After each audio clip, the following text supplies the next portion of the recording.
স্বামী ও স্ত্রী শহরে যায় ডাক্তারের কাছে। বাড়ি ফাঁকা পেয়ে চুরি করার সময় হাতে মনিরুল ইসলাম নামে এক চোরকে আটক করে স্থানীয় জনতা। পরে পুলিশের কাছে তুলে না দিয়ে জনসম্মুখে বিচারের দাবি করেন স্থানীয় জনতা। পরিস্থিতিও স্বাভাবিক হলে কয়েক ঘন্টা পর পুলিশের আরেকটি ইউনিট গিয়ে চোরকে উদ্ধার করে বারাডাঙ্গি থানায় নিয়ে আসে। বুধবার সন্ধ্যায় বারাডাঙ্গি উপজেলার ধনতলা ইউনিয়নের দলুয়া বাজারে এ ঘটনা ঘটে। এর আগে দুপুরে ওই ইউনিয়নের টাকাহারা গ্রামে সিন্দুরপিন্ডি সরকারি প্রাথমিক বিদ্যালয়ের সহকারী শিক্ষক ফয়েজউদ্দিনের বাড়িতে চুরির সময় আটক করে মনিরুল ইসলামকে। এ সময় চোর সদস্যের আঘাতে আহত হয় বাড়ির মালিক ফয়েজউদ্দিন। সকালে 11টার দিকে আমি ডাক্তারের কাছে যাই।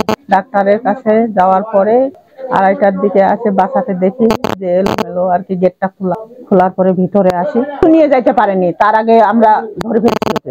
বাইরে যায় মানুষকে চেঁচাচেঁচি করছি যখন আঘাত করছে আমাদেরকে। বিস্তারিত বলতে আমরা আমাদের এবার দলুয়া বাজারের পাশেই ফয়েজ স্যারের বাসায় কিছু ডাকাত ঢুকছিল। তারা সিএনজি নিয়ে এসেছিল, 3 জন আসছিল।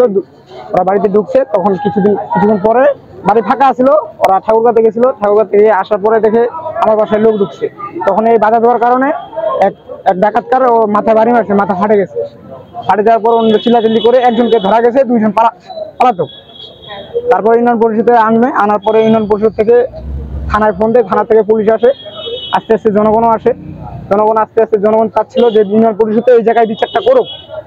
তো বিচার না করার কারণে জনগণ বাধা দিচ্ছিল না আর কি পুলিশকে। এই কারণে এখানে একটু গন্ডগোল হয়। পর্যায়ে পুলিশ আরো কিছু বাড়তি মোতায়েন করে তাদেরকে নিয়ে যায়। চাচার বাসায় অ্যাটাক করার চুরি করার সময় মাথায় আঘাত দিচ্ছে। আঘাত দেওয়ার পর চিল্লাইল্লা করে রাস্তাতে চোর বাইর হয়েছে। তখন আমরা শুনে বাইরে থেকে বাইর হই, তখন রাস্তায় দেখি যে চোর আছে, শাবল নিয়ে হাতে আছে আর কি। দিয়ে মনে হয় যে আস্তে আস্তে এভাবে বাড়ি দিতে পিছাচ্ছে আর কি।